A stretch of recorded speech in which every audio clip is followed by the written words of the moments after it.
साथियों आज हम चर्चा करेंगे कि ऐसे कौन सी समस्या है जो गर्मी के दिनों में हमारे पशुपालकों को कुछ बिंदु ऐसे हैं समस्याओं के जिनके वजह से हमें डेयरी तक भी बंद करना पड़ता है। दोस्तों, तमाम पशुपालक जो हैं इन समस्याओं की वजह से अम, गर्मी के दिनों में उन्हें इतना प्रॉब्लम होता है कि वो पशुपालन तक मतलब अपना डेयरी भी बंद करना पड़ जाता है उनको। दोस्तों, चलते हैं हम इस सब्जेक्ट पर आज बात करने के लिए। दोस्तों, क्या होता है, गर्मी जब चरम पर होता है, जब डिग्री तापमान बढ़ता जाता है, 45 डिग्री हो जाता है, तो दोस्तों उस समय क्या होता है कि गर्मी में जो समस्याएं हैं बढ़ने लगती हैं। तो दोस्तों सबसे पहला प्रॉब्लम उसमें क्या होता है पशुपालक को, कि जो पशु आपका ब्याने वाला है वो समय से पहले पशु बच्चा दे देता है। तो या तो समय से पहले बच्चा फेंक देता है। उससे क्या होता है कि पशु के पेट में मतलब बच्चेदानी में इन्फेक्शन होने का चांसेस रहता है और प्रेगनेंसी में प्रॉब्लम होता है। फिर नेक्स्ट जब उसको पशु को जनने का नंबर आता है तो बहुत ही तमाम समस्याएं होती हैं। तो जिससे आपका पशुपालन आपका डेयरी जो फॉर्म है वो पीछे जाता है, कहीं न कहीं आपको पीछे ढकेलता है, क्योंकि आपका जब हीट में टाइम से नहीं आएगी इन्फेक्शन की वजह से और टाइम पे बच्चा नहीं मिलेगा तो आपका डेयरी धीरे धीरे फेल होने के कगार पर हो जाता है। अगला दोस्तों कारण है कि इसका कारण है मनुष्य का जैसे शरीर होता है दोस्तों, उसमें छिद्र होता है। गर्मी में जो शरीर होता है उसमें छिद्र होता है, तो इससे क्या होता है कि मनुष्य तापक्रम को पसीने की तरह पसीना निकल करके वो एडजस्टमेंट हो जाता है।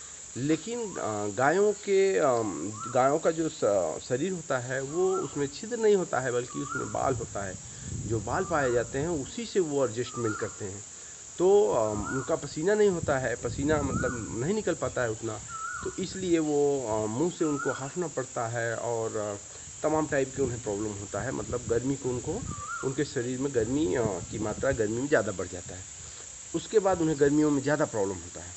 दोस्तों, जबकि पशु क्या करता है, हम तो पसीना निकाल करके अपना शरीर मेंटेन कर लेते हैं, लेकिन पशु क्या करता है, हाफ करके गर्मी में मेंटेन करता है अपने गर्मी को मुंह से। अपने गर्मी को जो शरीर पे उनकी गर्मी होती है उसे मुंह से निकालता है। इसके अलावा दोस्तों जो अगला पॉइंट है कि गाय का गोबर जो है, जो पशु गोबर करता है उसमें बंद लग जाना, मतलब कब्ज जो होता है, पशु को कब्ज हो जाता है। तो उससे हमारा पशु जो है, पशु का जान तक जाने का डर रहता है दोस्तों। इसमें क्या होता है, ये पानी के कारण होता है। जब पशु पानी टाइम पे नहीं पीता है और हरा चारा उसे नहीं मिल पाता है और भूसा ही ज़्यादा खाता है और पानी प्रॉपर नहीं पी पाता है, पानी की उपलब्धता नहीं होती है, उस टाइम में बंद जो कब्ज हो हमारे पशुओं को बहुत ही ज़्यादा परेशान करता है। कब्ज से पूरा सिस्टम उसका गड़बड़ हो जाता है, भूख लगने से लेकर के। जब गोबर नहीं निकलेगा और निकलेगा तो एकदम सूखा हुआ निकलेगा, क्योंकि पानी की कमी हो जाती है। तो एक कारण है दोस्तों कि गोबर बंद, जिसे कब्ज बोलते हैं, बाल लग जाता है।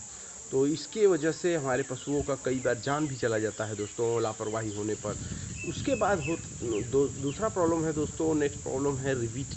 जो पशु रिपीटिंग करता है, रिपीट हो जाता है बार बार, गर्मी में आता है उसे हियाई कराते हैं तो वो बार बार रिपीट होते जाता है। ये भी बहुत बड़ा समस्या है दोस्तों हमारे पशुपालन में। तो इसके लिए हमें गर्मियों में ये सब समस्याएं हैं जिसका हमें सामना करना पड़ता है। तो गर्मी में दूध कम हो जाता है दोस्तों पशुपालक का, जो कि उनके इनकम का सबसे मुख्य स्रोत होता है।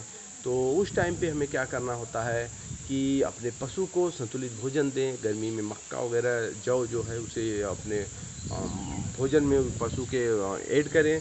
उसका फीड जो है चोकर खल के साथ और जो पशु आहार वगैरह दे रहे हैं उसमें मतलब सिस्टम बनाएं कि संतुलित भोजन उसे पूरा मिल सके। और हो सके तो पशु को थोड़ा खुला रखें। खुला रखने का मतलब ये है कि उसे नहलाएं वगैरह और थोड़ा घुमाएं टहलाएं। तो उससे क्या होगा कि पशु आपका थोड़ा स्फूर्ति में रहेगा, फ्रेश रहेगा और ज़्यादा सुस्त नहीं रहेगा। गर्मी का असर भी थोड़ा उसके ऊपर कम होगा। इसके अलावा दोस्तों आप देखते हैं कि गर्मी के दिनों में आपका जो पशु है दुबला पतला हो जाता है। यह भी एक बहुत बड़ी समस्या है। पशु जब दुबला हो जाता है, कमज़ोर हो जाता है, तो तो पशुपालक का मन जो है धीरे-धीरे उससे हटने लगता है और वो टूटने लगता है कि हम इतना खिला रहे हैं, ऐसा कर रहे हैं, फिर भी हमारा पशु ऐसा हो रहा है। और जब वो जैसे-जैसे शरीर से कमज़ोर होता जाता है, आप देखते हैं कि उसके बाद दूध की मात्रा भी कम होने लगता है। तो दोस्तों, ऐसी स्थिति में पशुपालन करना जो पशुपालक है बड़ा ही घाटे का सौदा समझने लगता है और धीरे-धीरे उसका दिमाग वहाँ से हटने लगता है। तो ऐसी परिस्थिति में हमें बाईपास फैट का उपयोग करना चाहिए ताकि गर्मियों में भी दूध बना रहे दोस्तों। और बाईपास खिलाने से दूध तो बढ़ता ही है, उसका स्किन चमकीला रहता है और पशु जो है हेल्दी भी रहती है। तो कुल मिलाकर के कहने का मतलब यही है कि गर्मी में जो ये 5 समस्याएँ हैं, इनसे छुटकारा पाने के लिए अपने पशुपालन में आप अगर हैं, तो उसमें पूरा संतुलित जो भी सिस्टम है उसको फ़ॉलो करें। पानी अच्छे से पिलाएँ, पूरा अच्छे से उसका संतुलित जो फ़ीड है वो खिलाएँ और गर्मी में थोड़ा-सा विशेष केयर आपको करना है। तो उससे क्या है कि आपका पशुपालन बंद ना हो कर के चलता रहेगा। अगर आप उसमें लापरवाही करेंगे तो ये कुछ समस्याएँ ऐसे हैं दोस्तों कि जिसके वजह से आपका डेयरी पशुपालन बंद भी हो सकता है, आपको बंद करना पड़ सकता है। तो दोस्तों, ऐसी ही जानकारी भरी वीडियो देखते रहें और हमसे जुड़े रहें। अगले वीडियो में हम फिर आपसे मिलते हैं, तब तक के लिए अपना ख्याल रखें, मस्त रहें।